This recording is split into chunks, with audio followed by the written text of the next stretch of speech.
저는 이 시간 주님의 사랑을 받은 나사로 가족, 주님의 사랑을 받은 나사로 가족이라는 제목으로 하나님 말씀을 증거하려고 합니다. 오늘 본문에 보면 나사로와 그리고 그의 누이가 되는 마르다와 마리아 이 세 남매가 등장을 합니다. 오늘 본문 5절에 보면 예수께서 본래 마르다와 그 동생과 나사로를 사랑하시더니라고 기록되어 있습니다.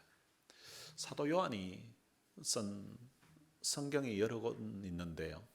이 사도 요한은 사랑에 대한 이야기를 많이 하고 있습니다. 사도 요한은 이 요한복음에서도 보면 요한복음 21장 7절에서 자기 자신을 표현하면서 예수께서 사랑하시는 그 제자, 그게 자기 자신을 표현하면서 예수께서 사랑하시는 그 제자가 바로 본인이라고 이렇게 소개를 했습니다. 요한은 아마 성경을 기록하면서 자기가 예수님의 제자들 중에서 가장 사랑을 많이 받고 있는 그런 제자라고 느끼고 있었던 것 같습니다. 실제 예수님께서 요한을 다른 제자들보다 더 사랑하셨는지 아니면 실제 사랑한 건 아닌데 요한 자기가 그냥 본인이 느끼기에 예수님이 나를 다른 제자들보다 더 사랑한다고 느꼈는지 거기에 대해서는 사실 아무도 모릅니다. 아마 저희 집에도 저희 딸 지혜에게 물으면 삼형제, 삼남매 중에서 누가 제일 아빠가 누굴 제일 사랑하냐 이러면은 아마 지는 아빠가 자기를 제일 사랑한다고 아마 그렇게 생각할 수 있습니다. 그런데 저는 아빠로서 큰아들은 큰아들대로 참 든든하게 좋고요. 또 둘째 아들은 둘째 아들대로 참 너무 사랑스럽고 좋고요. 막내딸은 막내도 또 사랑하고 있습니다. 다른 예수님의 제자들은 예수님께서 요한을 자기들보다 더 사랑했다고 이런 표현을 한 것이 없습니다.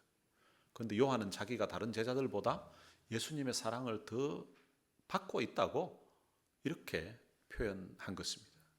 사랑이란 원래 그런 것입니다. 사랑은 사랑을 받아본 사람만 알 수가 있는 거예요. 사랑을 받아본 사람은 자기를 사랑해 준 그 사람이 얼마나 좋은 분인지, 그리고 그 사랑이 자기에게 얼마나 귀한 것인지, 그리고 그 사랑이 얼마나 자기를 가슴 설레게 만들고 행복하게 해주는지를 받아본 사람만 아는 것입니다. 요한은 예수님의 제자들 가운데 나이가 가장 어렸지만 그가 느끼기에는 다른 제자들보다 예수님이 더 많이 나를 사랑하고 있다고 그렇게 느꼈습니다. 그래서 요한이 쓴 글에 보면 사랑에 대한 이야기가 많이 있습니다. 사랑을 많이 받은 사람은 대화할 때 들어보면 사랑에 대한 이야기를 자주 합니다. 그리고 또 사랑을 많이 받은 사람은 삶에서 그 사랑을 자주 이렇게 표현하면서 살아갑니다. 근데 반대로요. 사랑을 받지 못하고 자랐고 마음에 상처가 많고 마음에 맺힌 것이 많고 마음에 너무 억울한 것이 많은 사람은 또한 그것을 말로 행동으로 표현하면서 살아갑니다. 마음에 상처가 많은 사람은 자기가 받은 그 상처를 사람들 만나면 그걸 자꾸 이야기합니다. 마음에 맺힌 것을 사람들 만나면 그걸 자꾸 이야기하고요. 또 너무 억울해서 속이 상한 사람은 사람들 만나면 자기가 당한 그 억울한 일을 자꾸 이야기합니다. 마음에 상처가 많은 사람은 늘 그래서 짜증 섞인 말로 이야기를 하고 늘 불평을 하고 그리고 또 원망을 하면서 그렇게 살아가게 됩니다. 그런데 사람 중에 성격이 좀 소심한 사람은 마음에 맺힌 것이 많은데 마음에 상처가 많은데 이걸 이야기할 데가 없는 거예요. 그런 사람은 그냥 혼자 중얼중얼거리면서 이렇게 말하는 사람도 있습니다. 혹시 여러분들의 어머니 중에 그런 분 계시지 않습니까? 그냥 부엌에서 설거지하면서 혼자 중얼중얼거리고 혼자 중얼중얼거려요. 그 마음에 쌓인 것이 많아서 그래요. 마음에 맺힌 것이 너무 많은데 그걸 남편에게 이야기하려고 하니까 저놈의 인간이 들어줘야 말이지. 그러니까 혼자 그냥 중얼중얼거리면서 혼자 중얼중얼거리면서 그렇게 말하면서 지내기도 합니다. 이렇게 하는 이유는 마음에 상처가 너무 많았어. 마음에 맺힌 것이 너무 많아서 어디 말은 하고 싶은데 할 데가 없는 거예요. 그래서 혼자 그냥 중얼중얼거리면서 그렇게 살아가는 사람들이 있습니다. 혹시 여러분의 마음에 아직도 남아있는 상처가 있는 사람이 있다면 이 예배 시간에 하나님의 은혜로 말미암아 치유되는 그런 역사가 있게 되시기를 주님의 이름으로 축원합니다. 요한이 보니까 예수님께서 나사로와 그리고 마르다와 이 마리아를 다른 사람들에 비해서 남달리 사랑하고 계신 것으로 보였습니다. 그래서 사도 요한은 예수께서 본래 마르다와 그 동생과 나사로를 사랑하시더니라고 기록을 한 것입니다. 저는 예수님의 사랑을 남달리 받았던 이 세 남매에 대해서 오늘 살펴보면서 함께 은혜를 나누려고 합니다. 첫 번째로 살펴보고 싶은 사람은 마르다입니다. 이 마르다에 대한 이야기는 오늘 본문뿐만 아니라 누가복음 10장에 보면 이 마르다에 대한 이야기가 기록되어 있습니다. 누가복음 10장 38절에 이렇게 기록되어 있습니다. 그들이 길 갈 때에 예수께서 한 마을에 들어가심에 마르다라 이름하는 한 여자가 자기 집으로 영접하더라 라고 기록되어 있습니다. 예수께서 길을 가시다가 한 마을에 들어가셨는데 그때에 마르다가 예수님을 자기 집으로 영접했다는 것입니다. 예수님은 한 곳에 자리를 정해놓고 복음을 전하신 것이 아니라 이 마을 저 마을 이 동네 저 동네 돌아다니시면서 복음을 전하셨습니다. 여러분 그렇게 돌아다니다 보면 아마 목도 마르고 또 배도 고프기도 하고 또 다리도 아프기도 하고 아마 몸도 피곤해 지쳐 설 것입니다. 그런 피곤한 몸을 이끌고 오시는 그 예수님을 그 마을에서 가장 먼저 나와서 자기 집으로 영접했던 사람이 바로 마르다였다고 성경은 기록하고 있습니다. 마르다는 이때만 예수님을 영접한 것이 아닙니다. 오늘 본문 뒷부분에 있는 요한복음 11장 20절에도 보면 마르다는 예수께서 오신다는 말을 듣고 곧 나가 맞이하되 마리아는 집에 앉았더라 라고 기록되어 있습니다. 마르다는 예수님께서 오신다는 말을 듣고 곧 나갔다고, 곧 나가서 예수님을 맞이했다고 말합니다. 그 당시 모든 사람이 다 예수님이 오셨다고 곧 나가 맞이한 것은 아닙니다. 마르다 이야기를 하면서 그 이후에 하는 말이 마리아는 집에 앉았더라 라고 기록하고 있습니다. 이때 마르다와 마리아의 그 상황은 오라버니가 죽은 지 나흘이 되었습니다. 장례식이 다 끝난 그런 상황. 마르다는 자기 오라버니가 병들어 죽어가고 있을 때에 사람을 예수님께 보내어서 오셔서 오라버니를 좀 살려달라고 요청을 했습니다. 그런데 예수님은 기다렸는데 오지 않았습니다.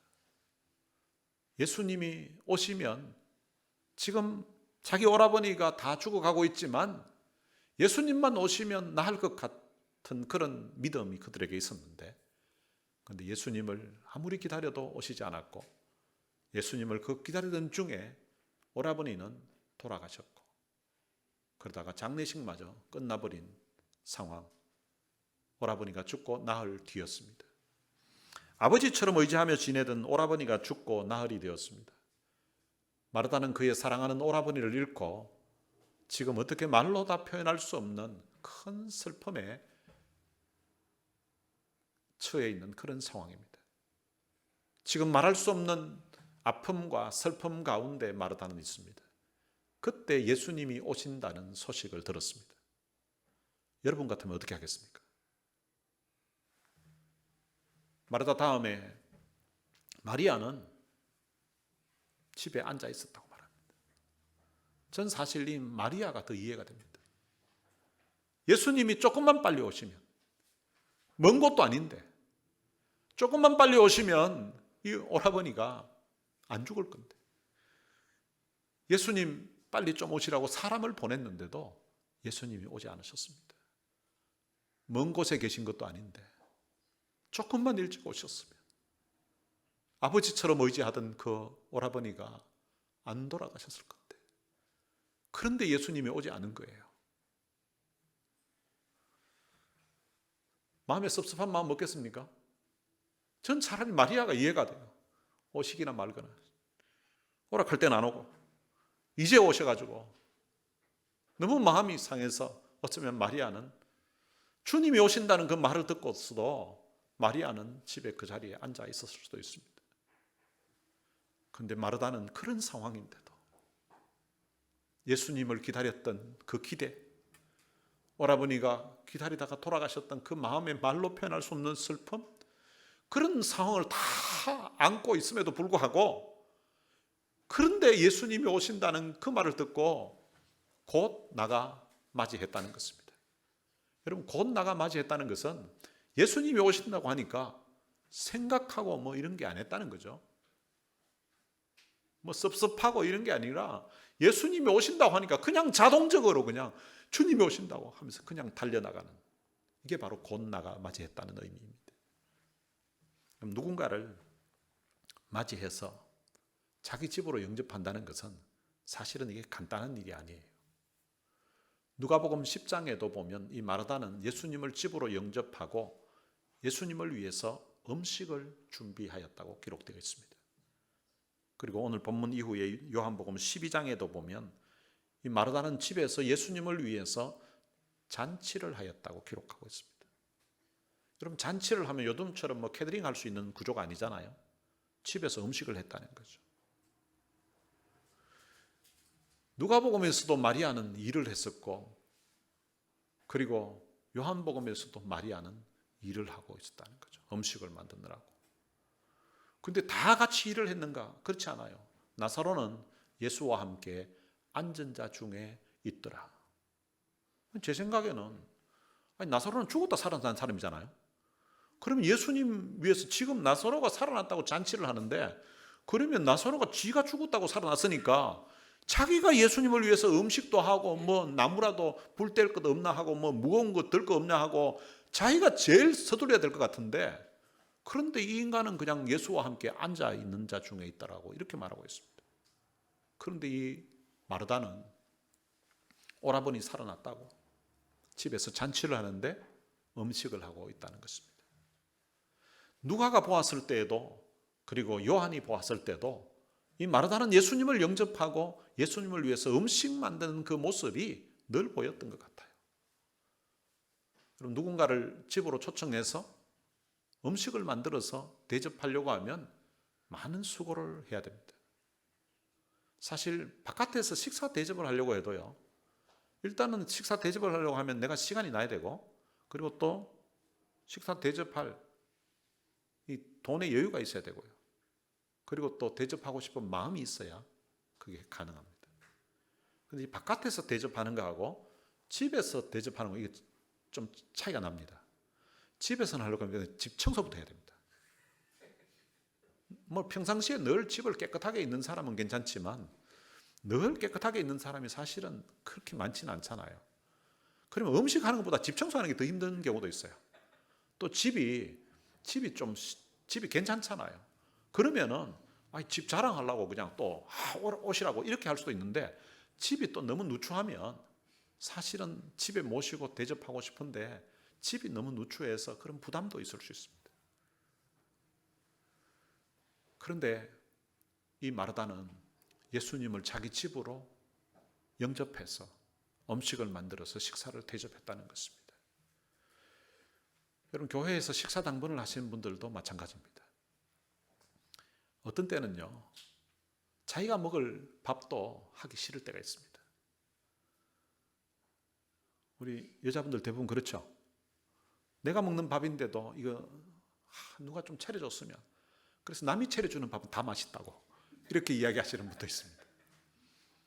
그런데 교인 전체의 식사를 준비하려고 하면 이게 상당한 수고를 해야 됩니다. 매주일마다 주방에서 수고하시는 분들의 가정에 하나님의 은혜가 넘치시기를 주님의 이름으로 축원합니다. 이 마르다는 예수님을 영접하고 또 음식을 만들어서 대접하는 일을 아주 잘했던 사람입니다. 예수님을 사랑하는 마음이 그에게 있었기 때문에 이런 수고를 아마 즐거운 마음으로 할 수 있었던 것 같습니다. 주님도 마르다를 사랑하셨지만 이 마르다도 주님을 사랑하였습니다. 여러분들도 주님께 받은 사랑, 하나님께 받은 그 은혜에 대한 감사한 마음을 가지고서 주님의 이름으로 누군가를 영접하고 이런 대접하는 일을 잘해서 마르다처럼 주님의 사랑을 받는 그런 성도들 되시기를 주님의 이름으로 축원합니다. 두 번째로 살펴보고 싶은 사람은 마리아입니다.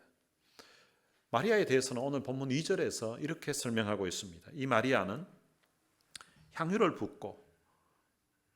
주께 붓고 머리털로 주의 발을 닦던 자요, 병든 나사로는 그의 오라버니더라.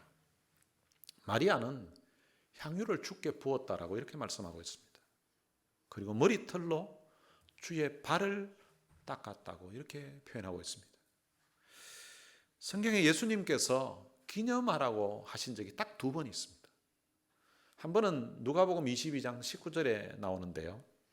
또 떡을 가져 감사 기도하시고 떼어 그들에게 주시며 이르시되 이것은 너희를 위하여 주는 내 몸이라. 너희가 이를 행하여 나를 기념하라 하시고, 예수님께서 제자들과 마지막 만찬을 하시면서 너희가 이를 행하여 나를 기념하라고 하신 것입니다. 성찬식을 행하면서 바로 이 떡이 내 몸이라고, 그리고 이 잔이 너희를 위하여 흘리는 내 피라고, 예수님의 그 십자가의 그 죽음을 생각하면서 앞으로 이것을 기념할 것을 말씀하셨습니다. 그리고 또 한 번 기념하라고 하신 적이 있는데 마태복음 26장 13절에 나옵니다. 내가 진실로 너희에게 이르노니 온 천하에 어디서든지 이 복음이 전파되는 곳에서는 이 여자가 행한 일도 말하여 그를 기억하라 하시니라. 지금 우리 성경에는 기억하라고 했는데 개역 한글 성경에서는 이것을 기념하리라고 이렇게 번역을 하였습니다. 기억하는 것과 기념하는 것이 원어 성경에 보면 같은 의미입니다. 이 성찬은 예수님의 살과 피, 우리를 위한 예수님의 십자가의 죽음을 기념하는 것이기 때문에 우리가 받은 이 구원의 은혜를 생각하면서 주님 오실 때까지 우리가 기념해야 될 아주 중요한 일입니다. 그것과 같은 수준으로 주님이 기념하라고 하신 것이 있는데 바로 이 마리아가 향유를 주님의 발에 부은 이 사건입니다.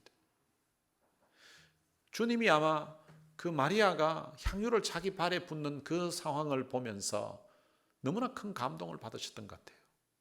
그래서 복음이 전파되는 곳마다 이 일을 기념할 것을 그렇게 말씀하셨습니다. 왜 주님이 마리아에게 이런 큰 감동을 받으셨을까? 누가복음 7장에 보면 이렇게 기록되어 있습니다. 누가복음 7장 37절 8절 보면 그 동네에 죄를 지은 한 여자가 있어 예수께서 바리새인의 집에 앉아 계심을 알고 향유 담은 옥합을 가지고 와서 예수의 뒤로 그 발 곁에 서서 울며 눈물로 그 발을 적시고 자기 머리털로 닦고 그 발에 입 맞추고 향유를 부었다고 이렇게 기록되어 있습니다. 향유 담은 옥합을 가지고 왔습니다.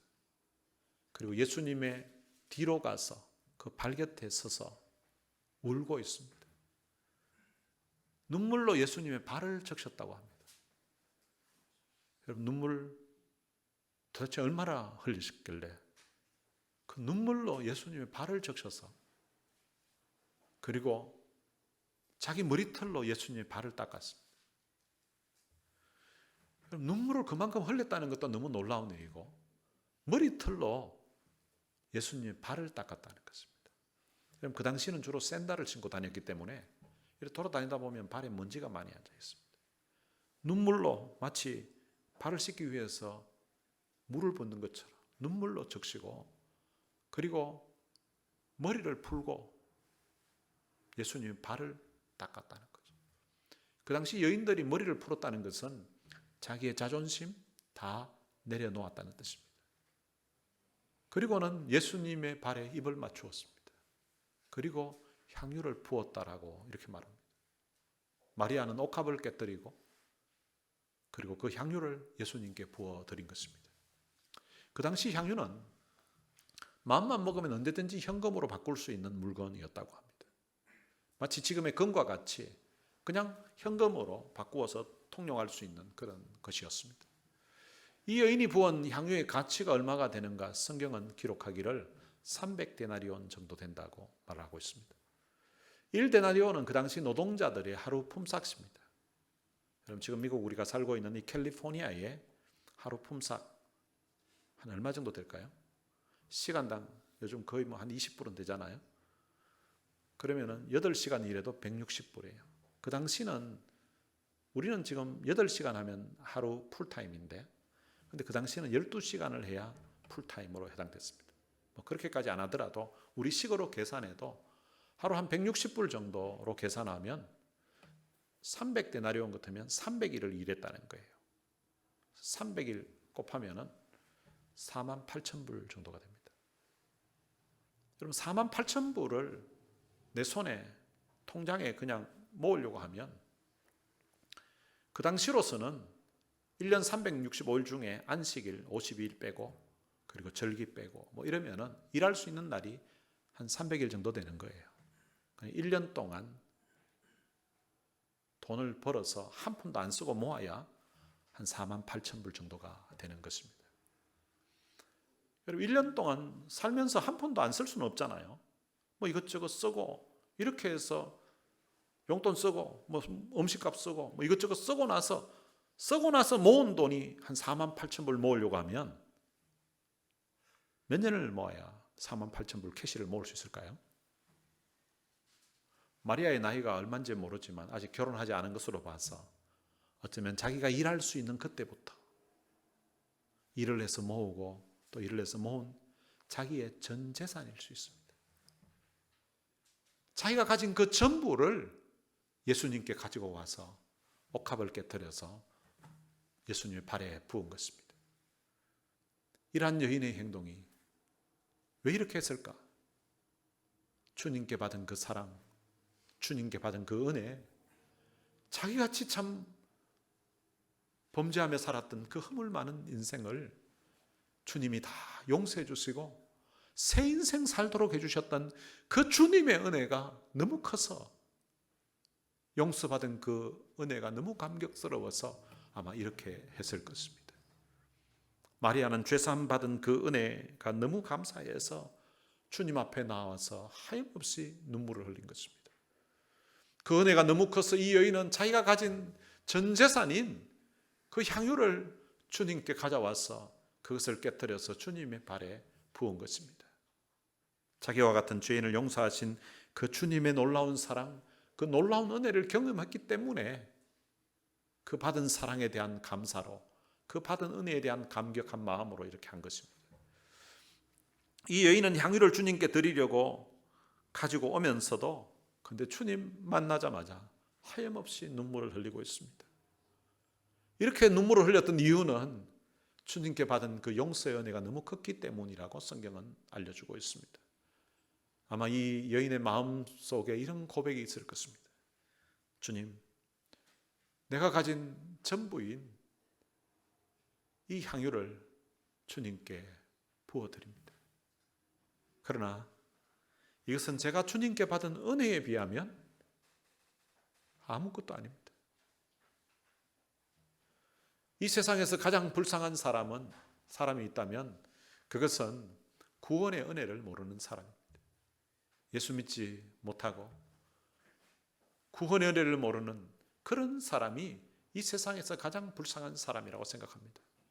그런데 예수 믿고 구원받은 성도들 가운데서 또 가장 불쌍한 사람이 있다면 내가 받은 이 십자가의 사랑, 내가 받은 이 용서의 은혜, 내가 받은 이 구원의 은혜에 대한 이 감격을 모르고서 신앙생활하는 사람, 그 사람이 구원받은 성도들 가운데는 가장 불쌍한 사람이라고 생각합니다. 이 마리아는 죄 용서의 그 은혜가 얼마나 큰 것인지, 구원받은 그 감격이 얼마나 큰 것인지를 아는 사람이었습니다. 마리아는 이런 구원의 감격을 가지고 주님을 사랑했던 사람인 것입니다. 여러분, 우리가 주님을 사랑할 때에도 내가 받은 그 구원이 얼마나 참 영광스럽고 얼마나 큰 것인지, 내가 받은 그 구원의 그 은혜에 대한 그 감사와 감격하는 마음을 가지고 우리가 주님을 사랑해야 되는 것입니다. 마리아에게 있었던 이런 구원의 감격이, 이런 주님을 뜨겁게 사랑하는 마음이 오늘 여러분들의 심령에도 있게 되시기를 주님의 이름으로 축원합니다. 세 번째로 살펴보고 싶은 사람은 나사로입니다. 성경에 나사로라는 사람이 2명이 나옵니다. 한 사람은 누가복음 16장에 예수님의 비유에 나오는 거지 나사로입니다. 그런데 또 다른 한 사람은 오늘 본문에 나오는 나사로입니다.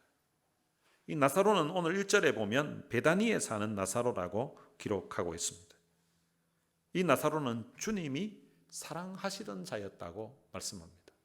오늘 본문 3절에 보면 이에 그 누이들이 예수께 사람을 보내어 이르되 주여 보시옵소서 사랑하시는 자가 병들었나이다.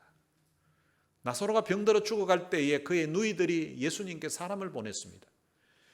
그 사람이 예수님께 와서 나사로에 대해서 말하면서 사랑하시는 자가 병들었나이다. 여러분, 예수님이 사랑했던 사람이 얼마나 많았을까요? 그런데 아마 그 많은 사람 가운데서 특별히 예수님이 이 나사로를 사랑했던 것 같아요. 그래서 전하러 갔던 그 사람도 나사로에 대해서 설명하면서 바로 예수님이 사랑하시는 사람이라고 설명하고 있는 것입니다. 예수님이 나사로를 사랑했던 것을 주변 사람들이 다 알고 있었던 것 같습니다. 그리고 예수님께서는 오늘 본문에 보면 이 나사로를 친구라고 불렀습니다. 11절에 보면 이 말씀을 하신 후에 또 이르시되 우리 친구 나사로가 잠들었도다. 그러나 내가 깨우러 가노라. 예수님은 이 나사로를 향하여서 우리 친구라고 했습니다.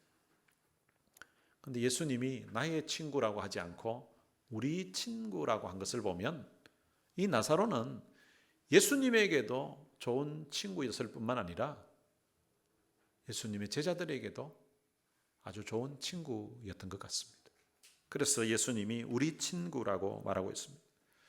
예수님은 자주 나사로의 집에 머무르셨습니다. 그리고 예수님께서 이제 고난주간이 시작될 쯤에 예수님은 예루살렘에 가셨습니다. 그런데 저녁이 되었을 때에 저물어지니까 베다니에 가셔서 하룻밤을 보내셨던 적이 있습니다. 베다니는 예루살렘에서 약 한 3km 정도 떨어진 곳입니다. 아마 예수님이 베다니에 가셨을 때에 아마 나사로의 집에 갔을 걸로 그렇게 추정할 수 있을 것 같습니다. 나사로는 예수님에게 참 좋은 친구였던 것 같습니다. 그리고 그는 예수님이 자기 집에서 언제나 오시면 평안히 쉴 수 있도록 안식처를 제공해 주었고 또 그 동생들이 음식을 또 드시도록 제공했던 것 같습니다. 주님은 사람들에게 이렇게 환대를 받을 때도 있었지만 많은 유대인들에게 핍박과 배척을 받으셨습니다. 그런데 베다니 동네에 이 나사로의 집을 방문할 때는 언제나 그들이 환영했었고 그들이 할 수 있는 최선을 다해서 음식을 준비해서 예수님을 섬겼던 것입니다.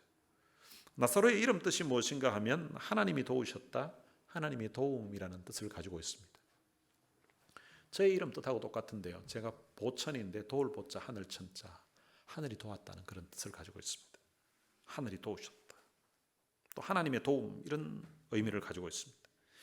나사로가 살고 있었던 마을의 이름은 베다니입니다. 이 베다니의 뜻이 무엇인가 하면 가난한 자의 집, 고통의 집이라는 뜻을 가지고 있습니다.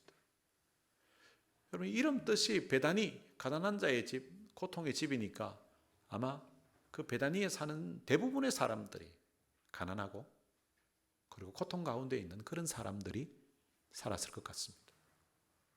아마도 나사로도 일찍 부모님이 돌아가신 이후에 여동생 둘과 함께 그 가난하고 참 고통이 많은 그 마을에서 살았던 것 같습니다.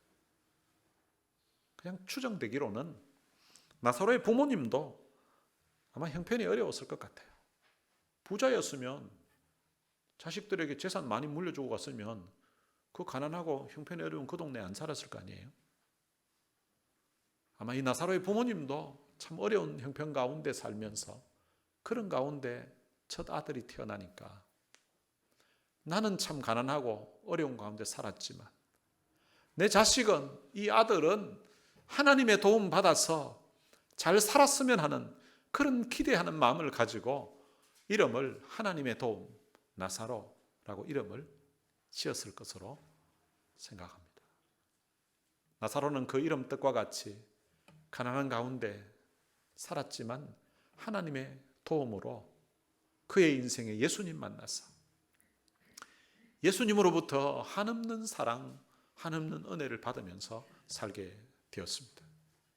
그가 받은 그 한없는 사랑을 생각하면서 주님을 자기 집으로 모시고 주님을 환대하면서 주님을 섬겼던 사람이 바로 나사로입니다. 구약 성경에 보면 하나님이 아브라함을 나의 벗이라고 이렇게 불렀습니다. 그런데 예수님은 나사로를 친구라고 이렇게 불렀습니다. 여러분들도 하나님에게, 우리 예수님에게 좋은 친구 되시기를 주님의 이름으로 축원합니다. 주님을 정말 사랑했고 주님의 사랑을 받았던 이 나사로의 집에 오늘 본문에 보면 심각한 문제가 발생했습니다. 그것은 바로 이 나사로가 죽을 병에 걸린 것입니다. 나사로가 병들어서 죽어가고 있을 때 나사로 본인과 그의 여동생 마르다와 마리아는 아마 극심한 마음의 고통과 말로 표현할 수 없는 그런 좌절감, 그런 슬픔을 경험했을 것입니다. 그때 그 동생들이 예수님께 사람을 보내고 초조하게 기다렸습니다. 그런데 예수님은 오시지 않았고 결국은 오라버니는 죽고 말았습니다. 이 나사로가 죽게 되었던 이 일을 통해서 우리가 알 수 있는 것은 주님을 사랑하고 또 주님의 사랑을 받고 있는 그런 사람들에게도 예기치 못한 그런 고난이 찾아올 수 있다는 것입니다. 어떤 사람은 예수 잘 믿고 신앙생활 잘 하면 삶에 고난이 없고 아무런 어려움이 없다고, 예수 믿고 신앙생활 잘하면 영혼이 잘된 같이 범사가 잘 되고 강건한다고 이렇게만 믿고 있는 사람들이 있는데, 그런데 그럴 때도 있지만 그렇지 않은 경우도 있다고 성경은 알려주고 있습니다. 예수를 잘 믿고 신앙생활 잘 해도 때때로 우리의 삶에 고난이 찾아올 수 있다는 것을 알 수 있습니다. 그리고 이 나사로가 죽게 된 이 사건을 통해서 우리가 또 하나 알 수 있는 것은 주님을 사랑하고 또 주님의 사랑을 받고 있는 사람의 기도도 때때로 그 응답이 지체될 수가 있고 응답이 내가 원하는 때에 이루어지지 않을 수도 있다는 것을 알 수 있습니다. 마르다와 마리아는 오라버니 나사로가 병들었을 때에 예수님께 사람을 보내어서 예수님의 도움을 요청했습니다. 오늘 본문 3절에 보면 이에 그 누이들이 예수께 사람을 보내어 이르되 주여 보시옵소서 사랑하시는 자가 병들었나이다. 여러분 이것은 일종의 기도라고 할 수 있습니다. 그런데 주님의 반응을 보면 6절에 나오는데요. 나사로가 병들었다 함을 들으시고 그 계시던 곳에 이틀을 더 유하시고, 예수님께서는 나사로가 병들었다는 소식을 분명히 들었었다고 성경은 말씀하고 있습니다. 사람을 보내어서 빨리 죽어가는 오라버니를 살려달라는 그 요청을 예수님이 들었음에도 불구하고 예수님은 그곳에서 이틀을 더 머무셨다고 성경은 말씀하고 있습니다. 그런데 성경은요, 이 이틀 동안 예수님이 거기에서 뭐 큰일을 했다는 기록도 없고 예수님 뭘 하셨는지 뭐 내용도 없습니다. 예수님이 빨리 오시기를 그처럼 기대하고 가슴 조이면서 기다리고 있던 이 마르다와 마리아는 그 기다리는 시간이 얼마나 힘들었겠습니까? 그들은 주님이 오시기만을 학수고대하면서 기다리고 있었을 것입니다. 그런데 간절히 기다렸던 그 주님은 오시지 않았고 그 주님을 기다리는 중에 결국 오라버니 나사로는 죽고 말았습니다. 오라버니를 어쩌면 아버지처럼 의지하고 살았을 것 같은 그 마르다와 마리아는 그들이 오라버니를 잃고 나서 그 마음에 겪는 그 마음의 슬픔과 그리고 낙심, 이것은 아마 말로 표현할 수 없을 것입니다. 이들은 남달리 주님을 사랑했던 사람들입니다. 주님을 위해서라면 옷값도 깨트려서 주님께 붓기도 하고요. 주님 오신다고 하면 만사를 제쳐놓고 달려가서 주님 영접해서 자기 집에서 모셨던 사람들입니다. 이렇게 주님을 남달리 사랑했던 이 사람들의 집에도 이런 어려움이 있었다는 것입니다. 그런데 주님 이들에게는 남들이 경험하지 못하는 특별한 은혜를 경험하도록 하시려고 지나고 나서 보니까 주님이 기다렸다는 사실입니다. 주님은 이들에게 더 큰 하나님의 영광을 보여주시려고, 그리고 또한 하나님의 그 능력을 보여주시려고 주님이 기다리고 계셨다고 오늘 본문은 말씀해 주고 있습니다. 사실은 주님은 이틀을 그곳에 더 머무르시면서 나사로가 죽기를 그냥 기다리고 계셨다고 밖에 볼 수가 없습니다. 그럼 죽을 병에 걸려서 고생하고 있을 때에 그때 사람을 보냈는데 주님이 오셔서 낫게 해줬을 때 아마 그 기쁨도 굉장히 클 것입니다.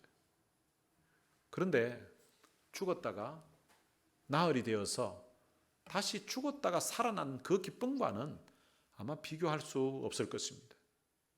주님은 나사로의 가정에 더 큰 기쁨을 주시려고, 그리고 또한 주님은 자신이 죽은 자도 살리는 전능하신 하나님이라는 사실을 이 나사로의 일을 통하여서 보여주시려고 이렇게 하셨던 것 같습니다.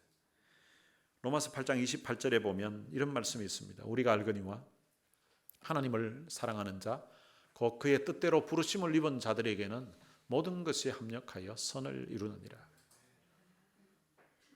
하나님을 사랑하는 사람, 그의 뜻대로 부르심을 입은 자들에게는 때때론 나사로의 집처럼 참 이해할 수 없는 그런 고난이 오기도 하고, 때로는 기도를 했는데도 그 기도의 응답이 지체될 때도 있고, 결국은 이루어지지 않은 것처럼 보일 때도 있지만, 그런데 지나고 나서 보니까 합력해서 더 큰 영광을, 더 큰 은혜를 맛보게 하시려고 하셨다는 것입니다.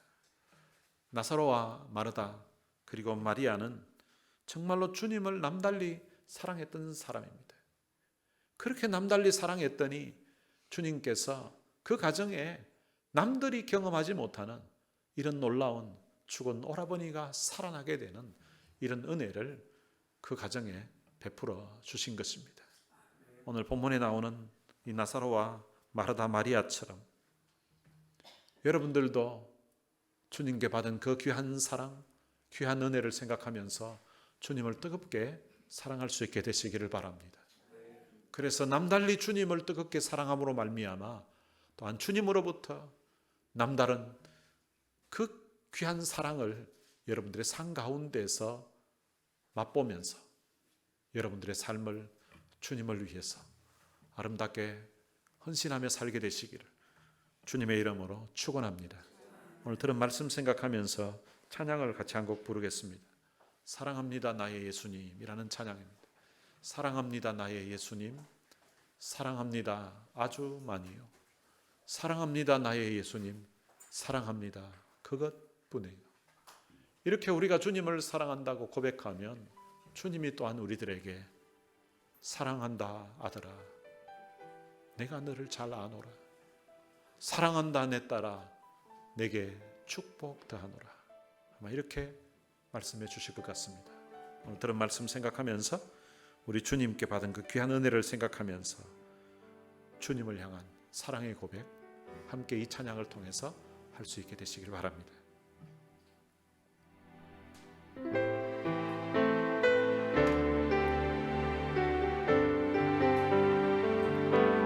사랑합니다 나의 예수님, 사랑합니다 아주 많이요. 사랑합니다 나의 예수님, 사랑합니다 그것뿐이에요. 사랑합니다 나의 예수님, 사랑합니다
말씀 생각하면서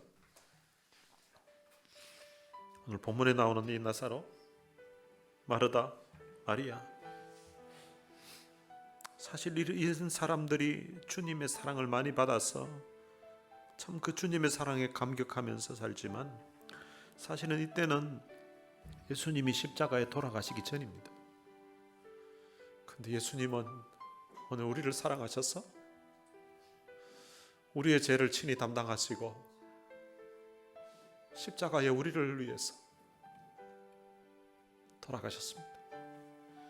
그 십자가의 그 귀한 사랑, 십자가의 귀한 은혜, 십자가의 주님의 그 희생을 통하여서 오늘 우리가 죄사함 받고 우리가 하나님의 귀한 자녀가 되었습니다.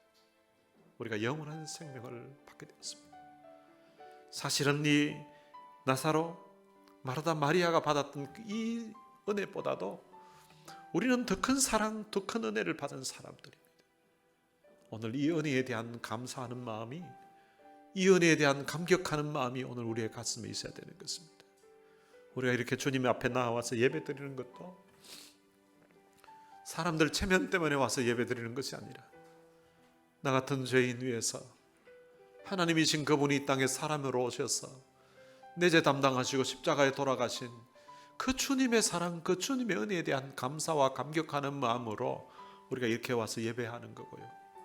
우리가 어떠한 주님의 몸된 교회를 여러 모양으로 섬기는 것도 바로 그 사랑이 원동력이 되어서, 그 사랑이 너무 커서 그 은혜에 대한 감사와 감격하는 마음으로 우리가 주를 위해 사는 것입니다. 주님 내게 베풀어 주신 이 말로 표현할 수 없는 귀한 사랑, 귀한 은혜 참으로 감사합니다.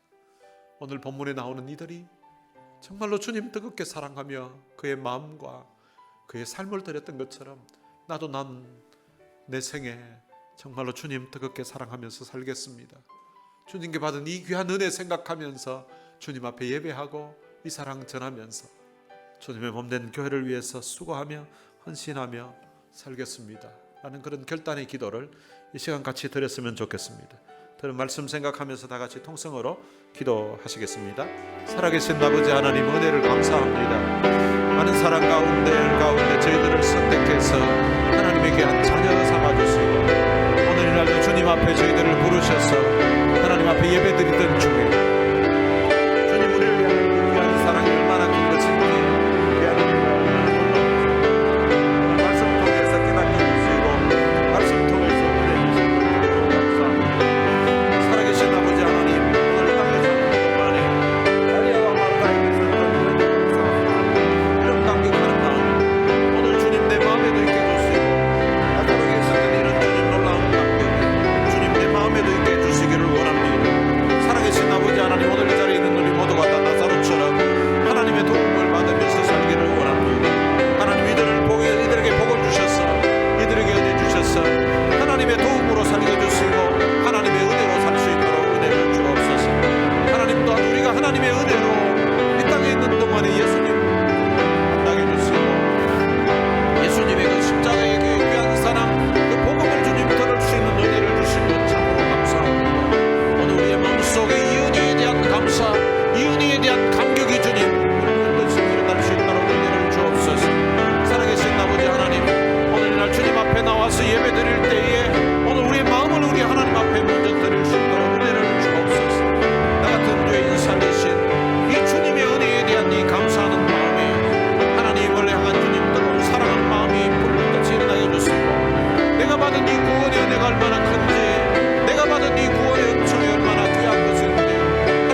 받은 바 이 구원의 은혜에 대한 감격이 우리의 눈시울을 뜨겁게 만들고 우리의 가슴을 뜨겁게 만드는 그런 역사가 일어날 수 있도록 우리 하나님 도와주옵소서.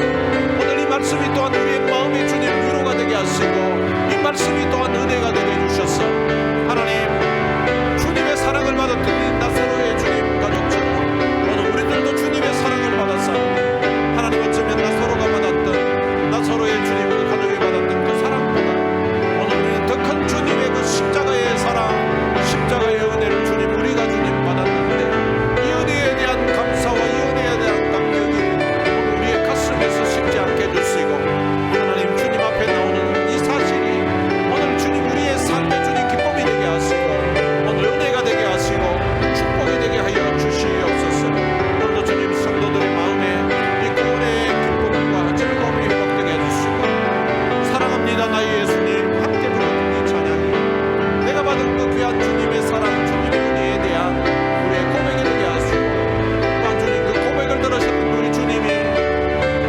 사랑한다 하더라 내가 너를 잘 아노라 사랑한다 내 딸아 내게 축복다.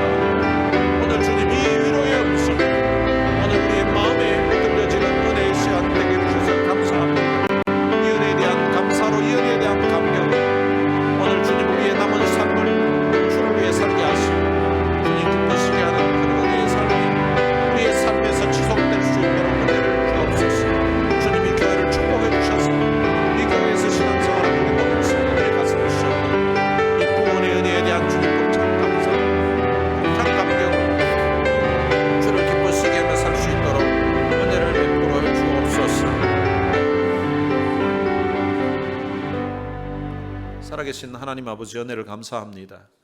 오늘 주님 앞에 나와서 예배드리던 중에 주님의 남다른 사랑을 받았던 나사로와 마르다 마리아에 대한 이야기를 들으면서 이들도 주님의 용서와 주님의 귀한 사랑 받았지만 우리는 어쩌면 이들보다 더 큰 주님의 그 십자가의 귀한 사랑 은혜를 입었음을 말씀을 통해서 다시 한번 깨닫게 해주신 것 참으로 감사합니다. 허물 많은 우리 인생들에게 죄사함과 구원의 은혜 하나님의 자녀되는 이 귀한 신분 주시려고 우리를 위해서 십자가에 목숨을 버리신 그 주님의 귀한 희생 그 주님의 귀한 사랑 그 은혜에 대한 감사가 오늘 우리의 눈시울을 뜨겁게 만들고 우리의 가슴을 뜨겁게 만드는 그런 역사가 있게 하여 주옵소서. 그래서 십자가 생각만 해도 가슴 설레고 십자가 생각만 해도 참 가슴이 부풀고 가슴이 뜨거워지는 그런 사건 될 수 있도록 축복해 주시고 오늘 우리가 주님 앞에 예배 드릴 때에도 나 같은 죄인 살리신 이 주님의 귀한 은혜에 대한 감사와 감격하는 마음으로 예배하게 하시고 우리가 주님의 몸된 교회를 위해서 무언가 희생하고 수고하고 헌신할 때에도 이 은혜에 대한 감사와 감격하는 마음으로 우리가 주를 위해 살아갈 수 있도록 은혜를 베풀어 주옵소서. 우리 주 예수 그리스도의 은혜와 하나님의 무한하신 사랑과 성령님의 위로교통 충만하심이 오늘 우리에게 베푸신 그 하나님의 그 귀한 사랑 주님의 그 귀한 은혜에 대한 감사와 감격하는 마음 가지고 남은 삶을 주님 뜨겁게 사랑하며 살 것을 마음에 다짐하는 하나님의 귀한 자녀들 머리 위에 이제로부터 영원토록 함께 있을지어다. 아멘.